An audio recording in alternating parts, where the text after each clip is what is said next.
Hi guys, welcome back to the channel. Today I'm going to be just experimenting in the shop. I'm going to be using, again, half-inch piece of rebar and a 32-ounce hammer. But this time we're going to try and make a knife that is a bifold, so it folds out into a blade on each side.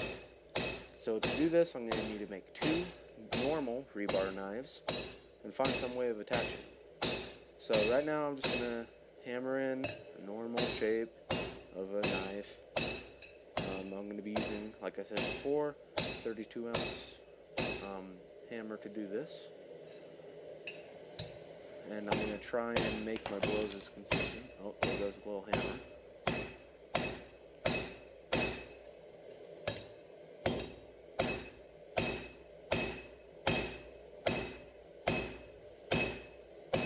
It's looking pretty good so far. I'm going to turn it into more of a bar shape. That's what I'm doing right here, because I want to make that long blade. I'm probably also going to taper it out with my 3-pound cross peen hammer, but that won't come for a little bit. Again, I'm just trying to use heavy blows at this point to make sure that the metal will move. Not so worried about hammer marks at this point, because I know I can hammer them out or grind them out if needed.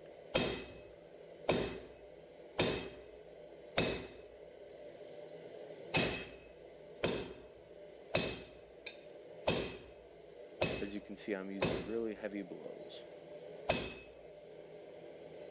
Now I'm going to just try and straighten out that spine so that the other knife will lock into it.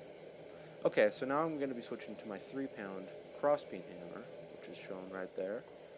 And I'm going to be using the cross on it to really try and spread out the material on the blade. Then I'm going to be switching to the flathead so that it will be able to, flatten it better. I think from a blacksmith, I know that term by now.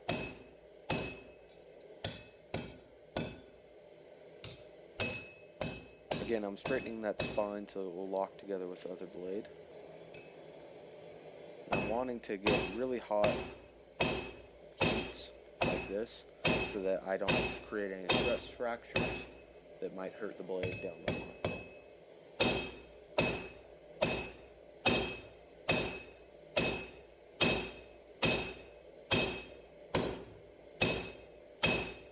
I'm just trying to go for a spear point tip. No, it'll be more of a drop point.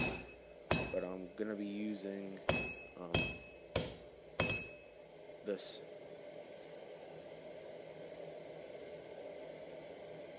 There we go, that looks pretty good so far.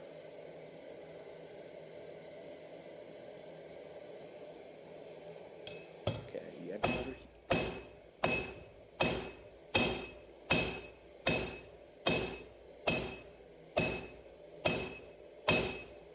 So if any of you guys are interested in my anvil I'm using, it's pretty new. It's 66-pound Achio anvil. I got from eBay for around 120. And that's just mounted with 4 lag bolts that are 3.5 inches long into a piece of cedar log. And those are just 2 steel plates on either side that are holding that on. It's all tension based, no glue, nothing like that. And it's served me pretty well. I also have a tool rack, which I've made. It goes around the anvil, and I've loved it so far. I've only had it for about 2 months now, but it's a great anvil. The project's starting to take shape. Now I do need to forge another one of these, so I don't know if I'll repeat the process on video for you guys or just use the same footage. I'll probably repeat the process though.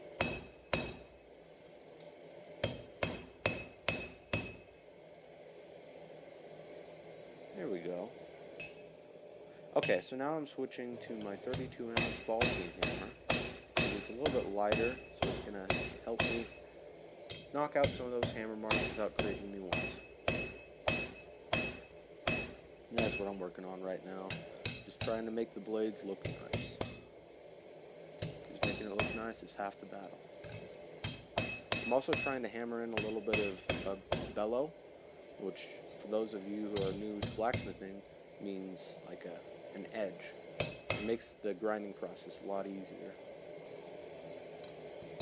Now I'm going to be hammering in a tip, and I'm also using my 32-ounce hammer for this because it's not as heavy as the 3-pound hammer, so that it will take a little bit longer to do the tip, but I'll have more control.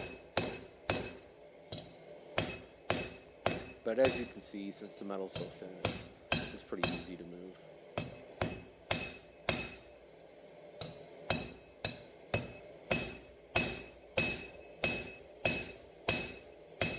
I really like this anvil because it has such a big workspace.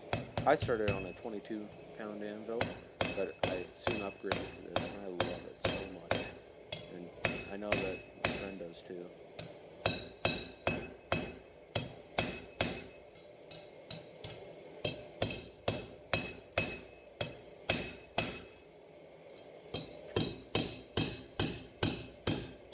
So I'm just trying to really straighten out that spine because it's starting to get a really big curve. And I'm not looking for a Tonto style blade.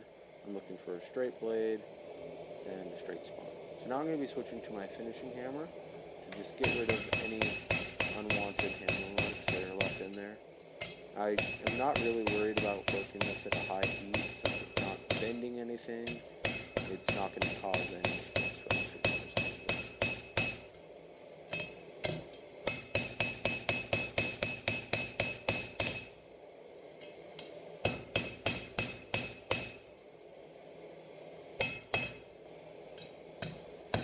And I'm still working on straightening that spine, so I switch back to the 32-ounce just to straighten the spine because it warped again.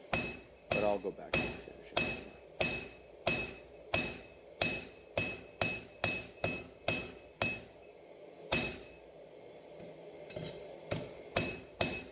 hammer. And I'm still trying to get those bellows in so that the grinding process will be easier. Okay, so now we're ready for the quench. Go up and down, then I move side to side. This helps prevent stress fractures and warping. I know I've said that a million times, but it's still the best practice. I'm quenching in just normal water. I've never had a need for oil. It is better, but as you can see, the quench was successful. Now I'm just going to do a short little piece of grinding because I know you guys don't want to watch a 30-minute video of me with an angle grinder and a belt sander. So I'm just cutting off the end of the blade there.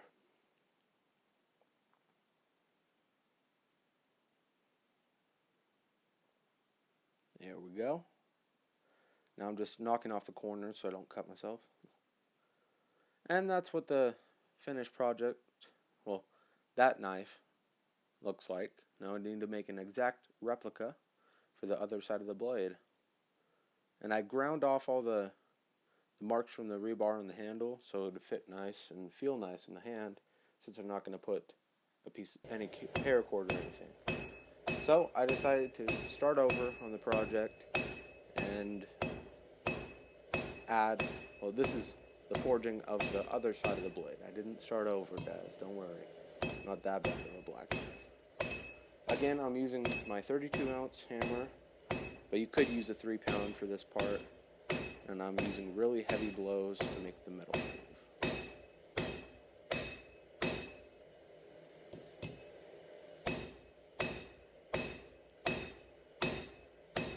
Again, we're still trying to go for the same style blade that we made just a minute ago. So I'm going to try and forge out a bar-like shape, and then I'll add it.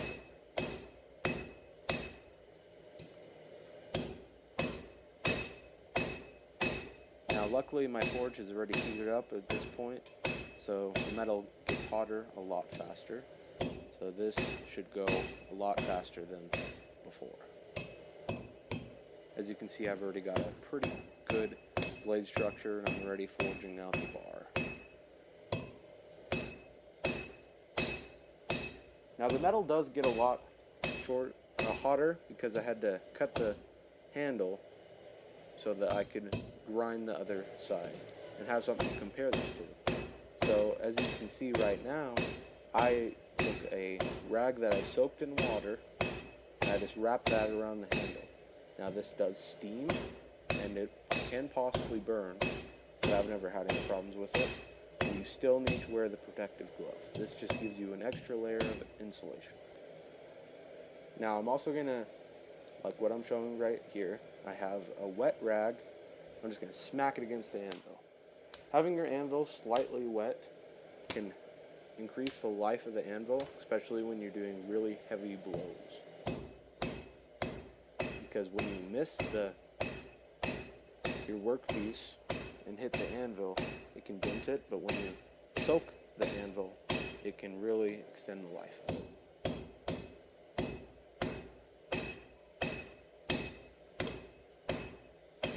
As you can see, the rag's starting to smoke there, but luckily it doesn't burn or anything.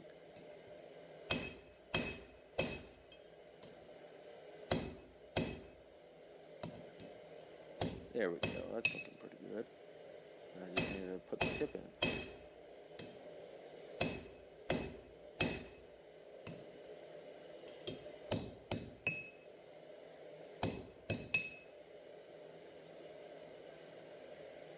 See, there you go. Now it looks kind of like a chisel.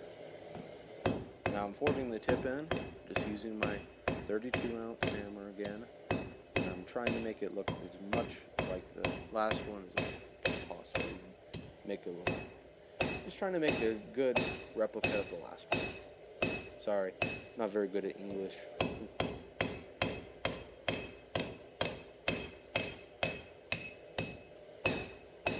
It's starting to take shape.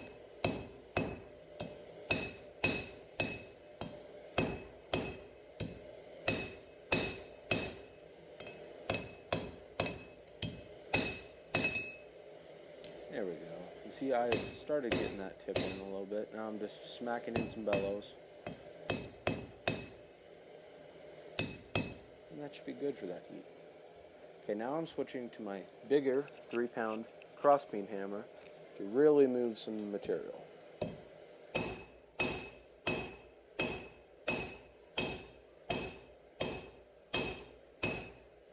When you're working with rebar, it's important to work the spine and the blade as well, because some people will just focus on only the blade and then they won't be able to use the knife because the markings on the rebar, the channels or whatever they're called, just impair the knife so bad that they can't use it. So it's important to work all sides of the metal.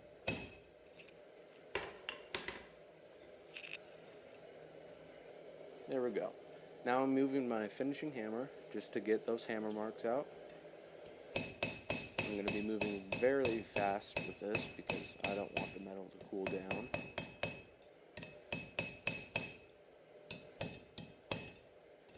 Also, with a smaller hammer, it's much more forgiving.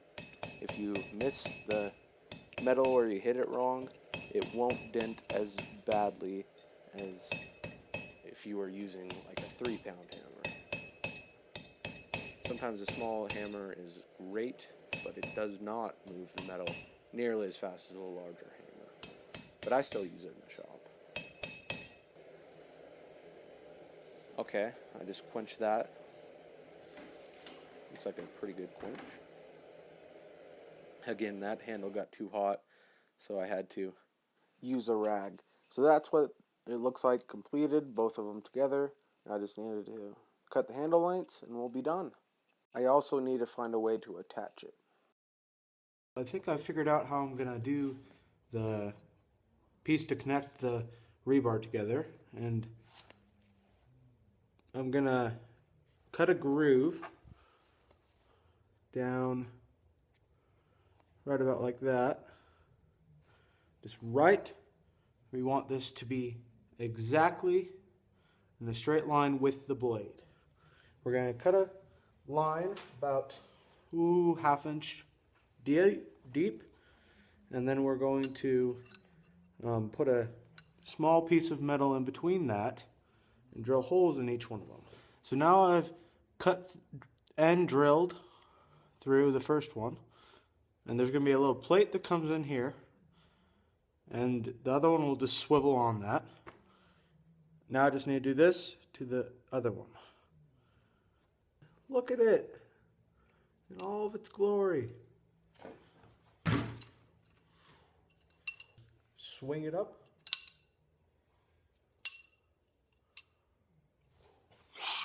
Thank you guys so much for watching how to make one of these beauties. Please smash that subscribe button for me and ring that bell for notifications. See you for the next one.